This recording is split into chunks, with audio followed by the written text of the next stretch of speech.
Livro A Gênese, de Allan Kardec. Segunda parte, capítulo 15. Os milagres do Evangelho.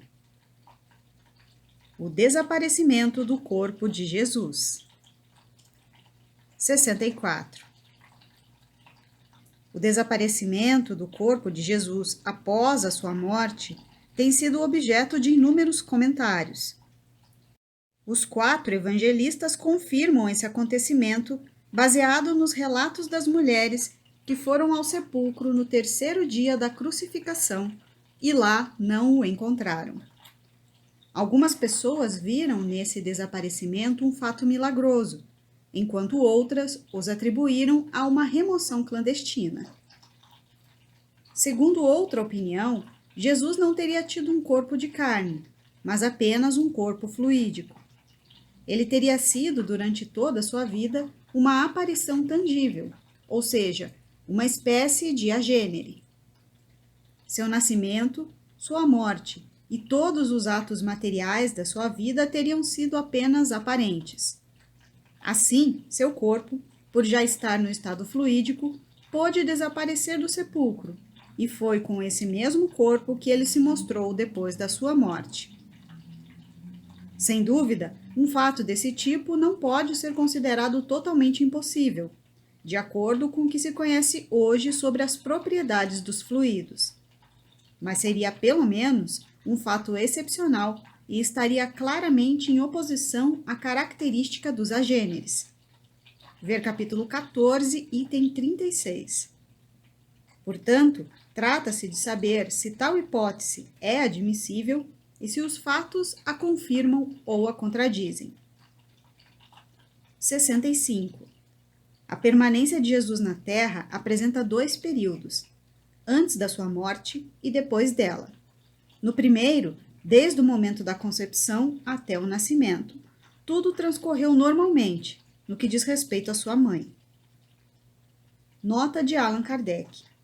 Não nos referimos aqui ao mistério da encarnação, com o qual não temos que nos ocupar e que será examinado posteriormente.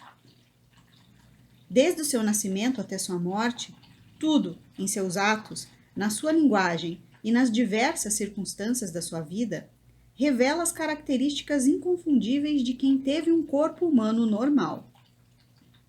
Os fenômenos de ordem psíquica que se produziram nele são acidentais e nada têm de anormais, visto que se explicam pelas propriedades do perispírito e são encontrados em diferentes graus em outros indivíduos. Depois da sua morte, ao contrário, tudo nele se comporta como se ele fosse um ser fluídico. A diferença entre os 2 estados é tão marcante que não podem ser confundidos. As propriedades do corpo físico, de carne, estão intimamente ligadas à matéria propriamente dita. Essas propriedades diferem essencialmente das propriedades dos fluidos etéreos. A desorganização no corpo físico ocorre pela ruptura da coesão molecular. Um instrumento cortante, ao penetrar no corpo material, divide seus tecidos. Se os órgãos essenciais à vida forem afetados, eles interrompem as suas funções e sobrevém a morte do corpo. Essa coesão molecular não existe nos corpos fluídicos, razão pela qual a vida não depende do funcionamento de órgãos especiais. Assim, não podemos produzir desordens semelhantes às que produzimos no corpo físico. Um instrumento cortante ou qualquer outro penetraria num corpo fluídico como se penetrasse numa massa de vapor e não lhe ocasionaria qualquer lesão. É por essa questão que os corpos fluídicos não podem morrer e os seres fluídicos, designados pelo nome de agêneres, não podem ser mortos. Após o suplício de Jesus, o seu corpo se conservou inerte e sem vida. Foi sepultado como os corpos normais e todos puderam vê-lo e tocá-lo. Depois da sua ressurreição, quando quis deixar a terra, ele não morreu de novo.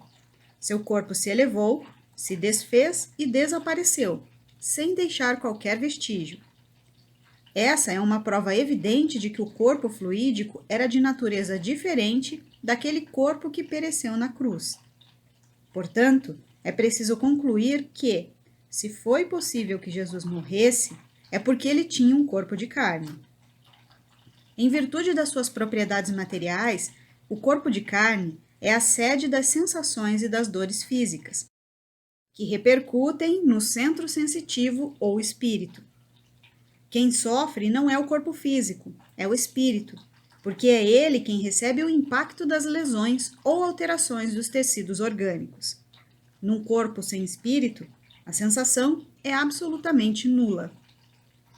Pela mesma razão, o espírito que não possui corpo material não pode experimentar os sofrimentos que resultam da alteração da matéria, donde é possível concluir que, se Jesus sofreu materialmente, como não se pode duvidar, é porque ele tinha um corpo material, de natureza semelhante ao de todas as pessoas.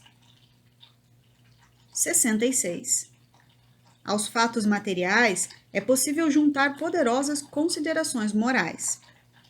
Se as condições de Jesus durante a sua vida fossem as dos seres fluídicos, ele não teria experimentado nem a dor, nem as necessidades do corpo. Supor que ele tenha vivido em um corpo fluídico é tirar-lhe o mérito da vida, da privação e de sofrimentos que ele mesmo escolheu, como exemplo de resignação. Se tudo nele fosse só aparência, todos os atos da sua vida, o anúncio reiterado da sua morte, a cena dolorosa no Jardim das Oliveiras, a sua prece a Deus para que lhe afastasse o cálice dos lábios, a sua paixão, a sua agonia, tudo, até o seu último grito, no momento de entregar o espírito, não teria passado de uma falsa simulação para enganar quanto à sua natureza e fazer com que todos acreditassem num sacrifício ilusório da sua vida.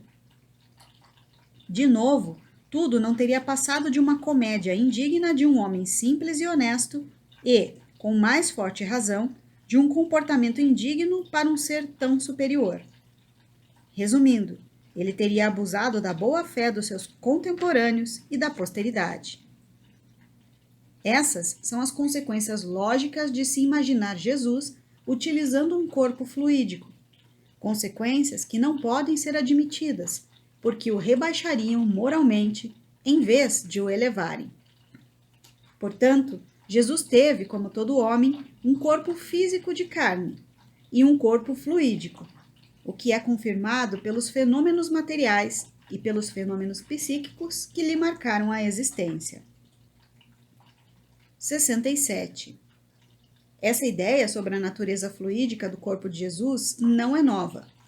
No século IV, Apolinário de Laodiceia, chefe da seita dos apolinaristas, afirmava que Jesus não teve um corpo como o nosso, mas um corpo impassível, insensível à dor e ao sofrimento, que desceu do céu ao ventre da Santa Virgem e que não nasceu dela. Assim, Jesus não nasceu, nem sofreu, nem morreu, a não ser em aparência. Os apolinaristas foram amaldiçoados no Concílio de Alexandria, no ano de 360, no de Roma, no ano de 374, e no de Constantinopla, no ano de 381. Os docetas, do grego doken, aparecer, seita numerosa dos gnósticos que existiu durante os 3 primeiros séculos, tinham a mesma crença.